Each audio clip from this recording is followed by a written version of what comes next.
So as I was working on the best games I played script, I realized that looking back, I didn't actually play that many games that really impressed me this year. I played a lot of games, and most of them were just pretty good. But there were very few that were great, and most of those great games actually weren't even made this year. Though several of them are on my list because they got releases this year thanks to Switch ports or coming out of early access. And I came to this unfortunate realization as I was playing the last new game I'll get to in 2018. Studio A44's new, I don't want to call it a Souls-like, because it isn't Souls-like, it's Dark Souls. Anyway, A44's new, low-budget indie Dark Souls game, Ashen. And before I go further, this seems like the kind of game that a lot of people are going to like, and I don't like ripping on indie studios because I understand, but I gotta say what I gotta say. After the logo.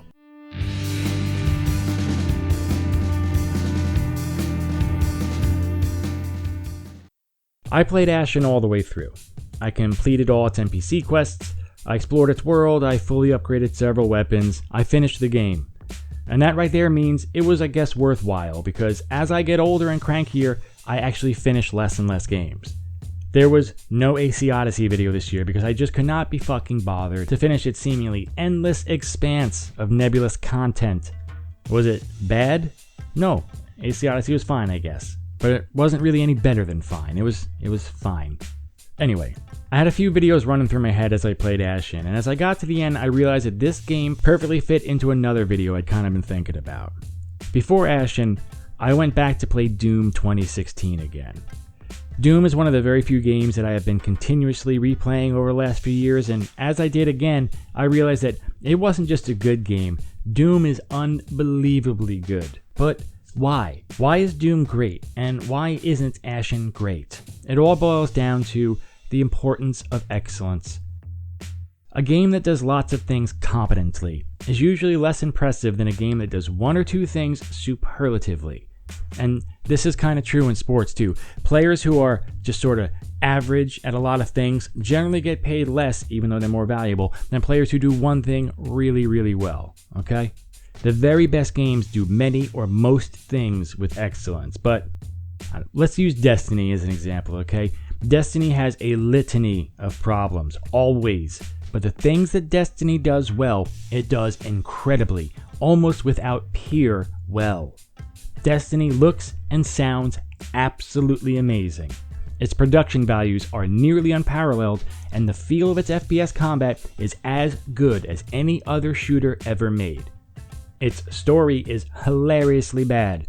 Its mission design ranges from groan-inducing levels of shit to passable. Its progression and economy systems are just simply awful. But the game is a success because the things it does well, it does better than anybody else. Doom 2016 is a nearly flawless game because the things it does well, it does almost perfectly.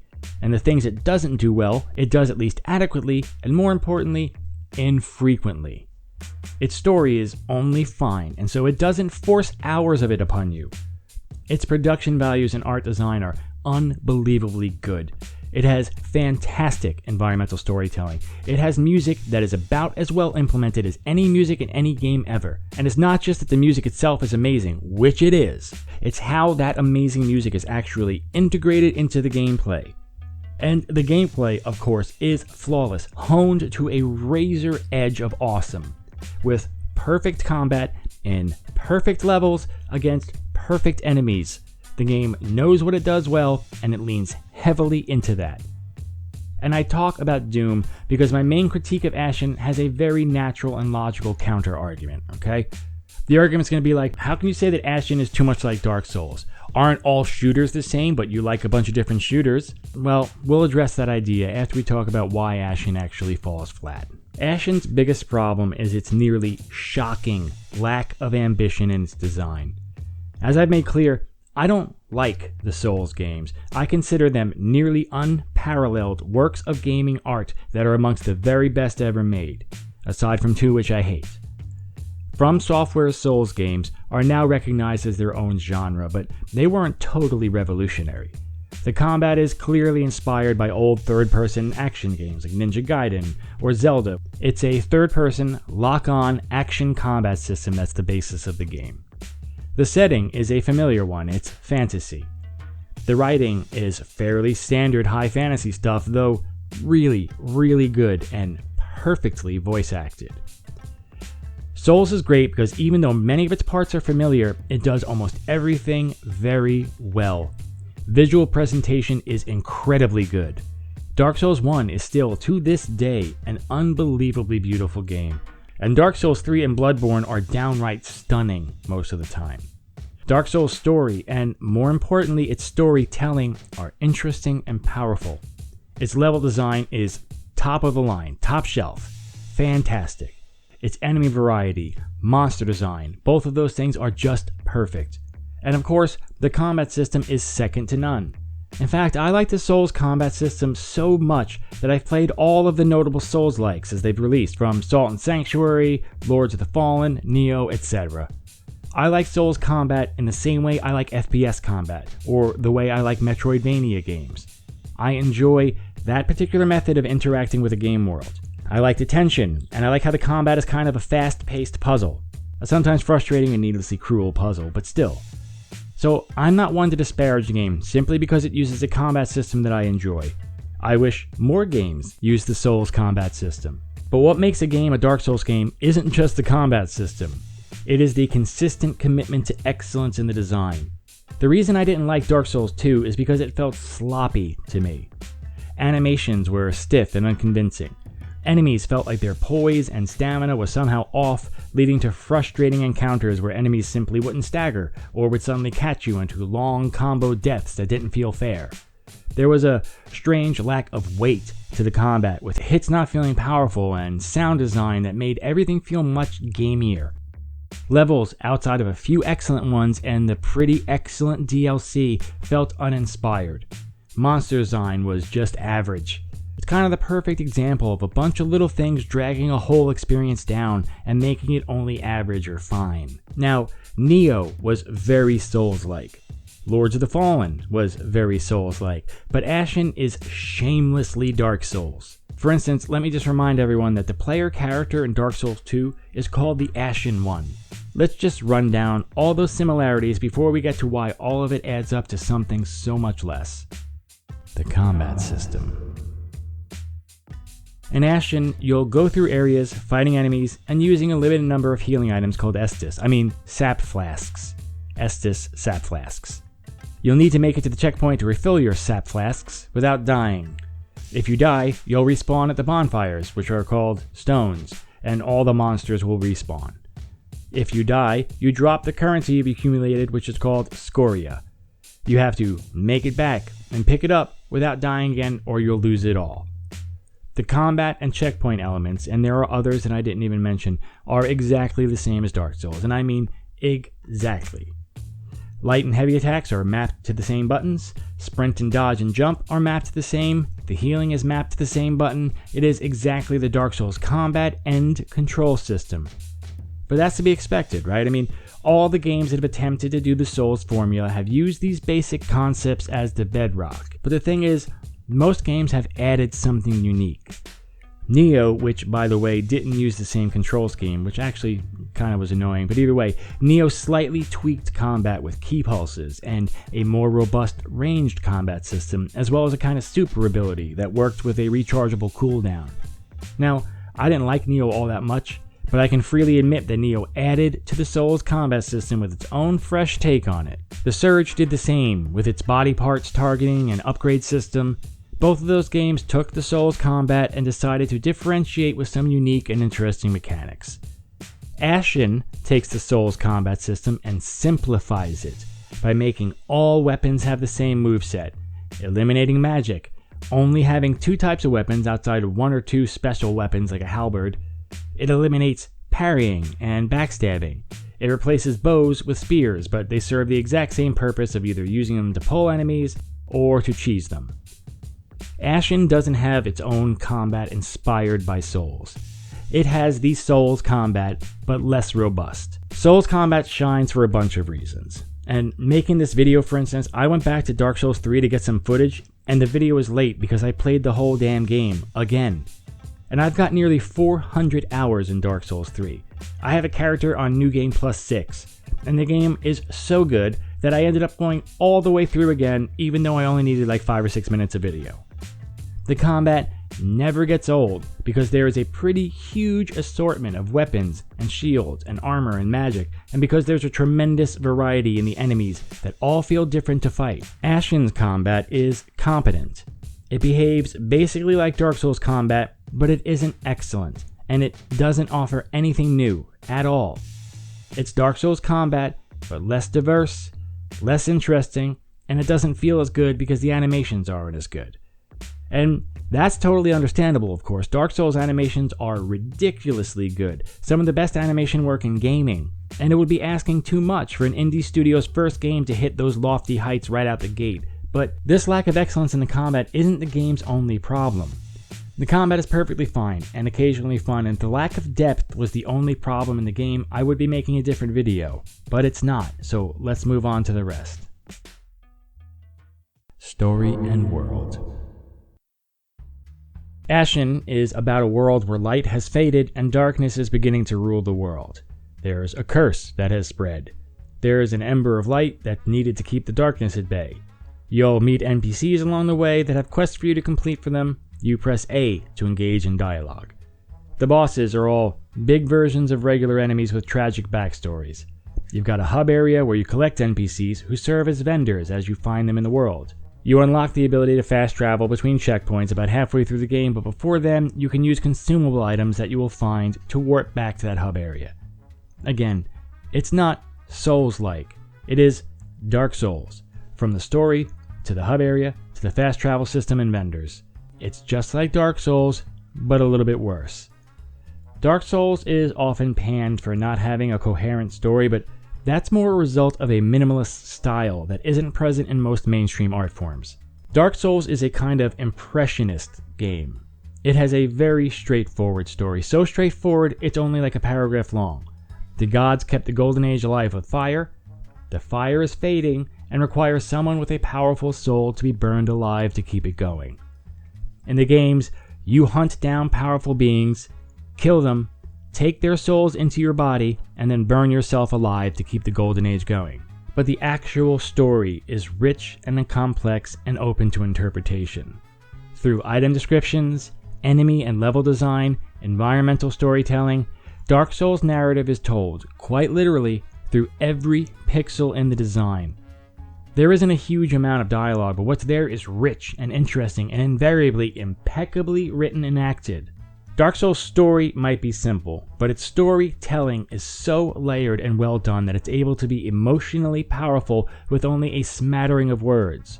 Ashen's story is fine, but simple, and the lack of depth means that the game can't lean on its story at all. The dialogue is extremely similar to Dark Souls, but lacks any of the nuance or quality. And the voice acting isn't just bad, it is ridiculously annoying. I have never heard voice actors speak so slowly. And the fact that every NPC speaks like this means it wasn't the actors who are responsible, but the director. And I can't overstate this, man, so I'm just gonna play some clips. I felt like my eyes were bleeding listening to this shit. Watch. Now that I am free, I can use these pathways, and I can help you do the same. But first, I need an artifact. The cunning pestle. The pestle was stolen away by a pair of cowards during your battle with Amiren. Twin Devi, you'll find their crumbling stronghold above the now. Heart is silent, while the human heart beats on.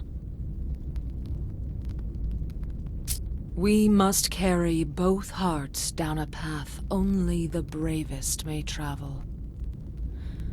Geffen awaits us in the Gnaw, a place of great power and great danger.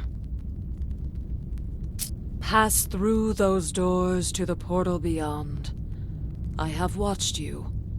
This mediocre storytelling extends out into the very world design itself. There are only two significant tweaks to the Dark Souls formula on offer in Ashen, and one of them is the existence of an open world that doesn't feel like individual levels. Many of the areas are wide open and kind of empty, and at first this felt like something that had the potential to be a really interesting take on the genre. But it doesn't take long to realize that this simply doesn't work in this kind of game, or at least not here. Giving the player freedom to wander open vistas runs very counter to what makes a Souls-like game really sing: the meticulous and careful design of the player experience. When you enter a level in Dark Souls, everything feels like it was placed carefully. Central Yharnam, Bloodborne's opening level, is constantly telling the player what happened. The enemies you encounter actually tell the story as well as act as gameplay. There are citizens wandering their ruined city on the hunt. They are all almost totally transformed into beasts themselves, but they attack and call you the beast. You interrupt them, burning a huge werewolf in the town square. In Dark Souls 3, the High Wall immediately shows the player a ruined world. The soldiers here are still wandering as hollows in their armor. There are bodies of hundreds of dead knights strewn about the level from some final cataclysmic revolt, and the few remaining knights that are living are totally hollow but still robotically making their rounds, forever trapped in their duty, unable to do anything else now that they've lost their humanity. Even the citizens seem to have gone hollow and sit passively, praying or wailing. It is creepy, man. The next level, the Undead Settlement, begins with you walking up to a gate as the residents release hounds to kill the completely non-hostile hollows who've congregated outside of their former town. The game relentlessly drives home the story and the experience by carefully curating what you see, when you see it, and how you'll interact with it. Enemies are very rarely simply waiting statically for you. They seem to exist outside their role as an obstacle for the player. And this world building seeps into nearly every moment of the game and drives the player forward with a feeling that they want to explore. Because Ashen's world is far more open, it means that players can approach it from many different directions. And that means that developers can't carefully curate it like they can in Dark Souls. So what you end up with is something that feels less like a real place and more like a themed playground for the player. There are very few enemy types, and they seem to be simply waiting for the player in random locations. And this feeling of randomness does add to the difficulty, but greatly detracts from the logic of the world. They feel like they were simply sprinkled about to achieve a necessary combat density. I don't know who these enemies are. I don't know what they were or what they want. They all look the same, almost all of them attack in the exact same way, and the world itself, though very beautiful, feels very fake and lifeless as a result. The game does its best work in the dungeons, where the careful design of the Souls series is on display. But most of the game is spent out in the open world. The clever level design that drives player exploration in a Souls game simply isn't here. And the other thing that drives player exploration in a Souls game is also missing. While there is a large amount of loot on skeletons throughout Ashen's world, it becomes quickly clear that 95% of it is totally pointless. With so few weapons, very few consumable items, and only a handful, literally a handful of armor sets, the vast majority of items you loot are one of 3 upgrade materials or one of 3 consumable materials, with a very, very rare weapon tossed in. And those weapons themselves don't matter because they all share the same moveset. Even complex platforming, of which there is an annoying amount, almost always rewards the equivalent of Dark Souls' Homeward Bone or Titanite Shard. By the 3rd or 4th hour, you'll realize that almost nothing you loot is necessary. But for players like me, who are constitutionally incapable of seeing an item and not going to get it, you'll be forced into wasting your time going to get a 100th useless item from a corpse. It's this game that has made me realize just how well Dark Souls does loot. Almost every item in Souls is either interesting to use, has a purpose for a particular playstyle, or is attached to a really interesting bit of story. But Ashen's relentlessly simplified game mechanics means there just isn't enough stuff to support the exploration the game expects of you. It's almost as if they put all the loot drops out in the world in really cool places, but ran out of time before they could finish making the actual loot, and just went back and put upgrade materials or spearheads everywhere. This lack of interesting items hurts the gameplay, and makes most vendors pointless because you will never need to buy anything. We're getting long now, so let's kind of drill down on that enemy design again. Enemy design is crucially important to a game like this because even if enemies are similar mechanically, design and attack animations give the gameplay variety and add context and depth to the world they appear in. Dark Souls feels like exploring a world because there are dozens and dozens of unique enemies all tied in appearance and lore to the areas they appear in, and this goes double for bosses. But Ashen features like literally 7 enemies, and that is not an exaggeration. There's dudes, dudes with spears, big charging dudes, dogs, ghost ladies, and then like 1 or 2 other ones that appear in the dungeons. The few bosses in the games are really extremely forgettable visually and very standard and boring mechanically. Dark Souls 3 has dozens and dozens of unique weapons with unique movesets, and then adds weapon arts, magic, pyromancy, miracles, shields, as well as the ability to 1 or 2-hand weapons. You then use that huge array of tools and mechanics against an equally large variety of enemies with distinct attack patterns that require different tactics, spacing, dodging, pacing.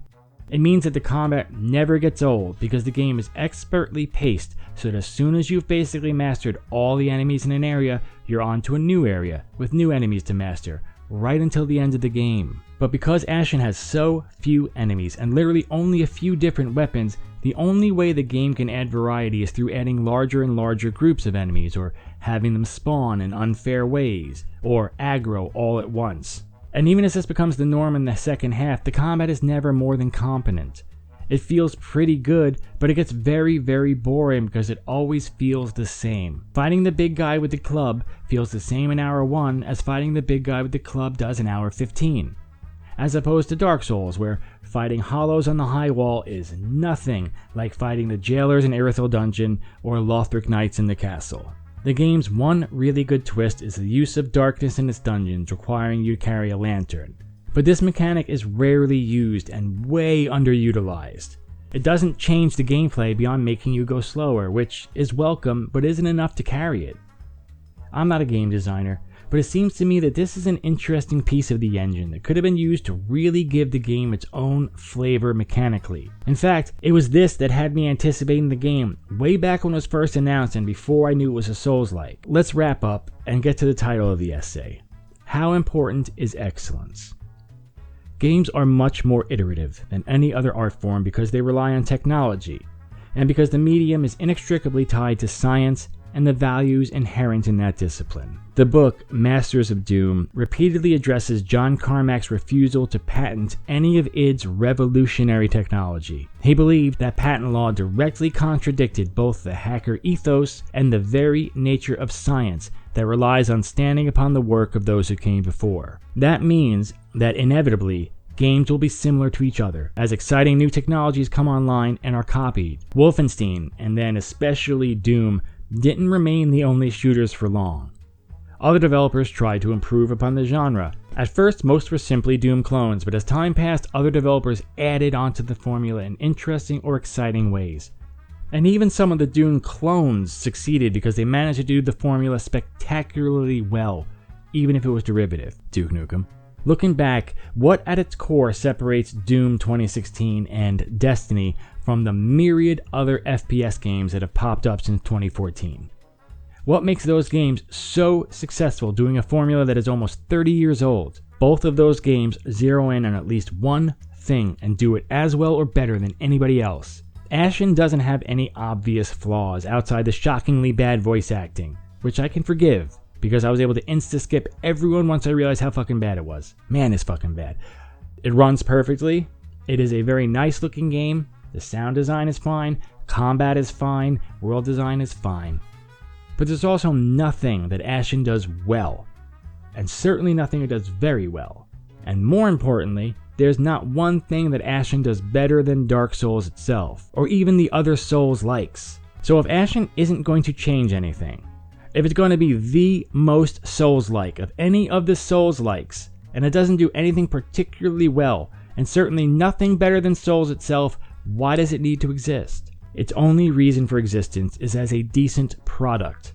A game to pass the time and make some money for a new studio, and I guess that's fine. But if you're going to ape a game style, you should ape one with less replay value than Souls. There are 3 amazing Souls games that any player would be better off simply going back to again. A lot of talent and effort went into making this game, clearly, and I can only wonder why. Why bother making a game so true to the Souls formula, but so transparently inferior in every single way? Why not take time to bring something that sets this game apart from Dark Souls? Even the lantern, which had the possibility of being a really cool change, is actually more of a proper implementation of Dark Souls 2's abandoned lighting system than its own thing. And because there's nothing excellent about the game, it started to wear on my patience. The further I got into it, the more obvious it became that there was nothing here I couldn't get exactly in a Dark Souls game. And then I started to realize that I was actually wasting my time because I could simply be playing the better version of this game. If you can't do a game as polished and perfect as what you're riffing on, you've got to make certain there's at least one area of total excellence that's different.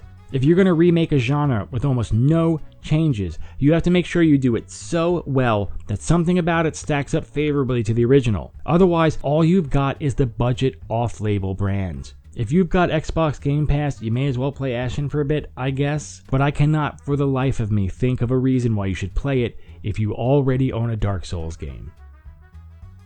Alright, I'll be having a best of the year video coming up. See you next time. Thanks. Bye.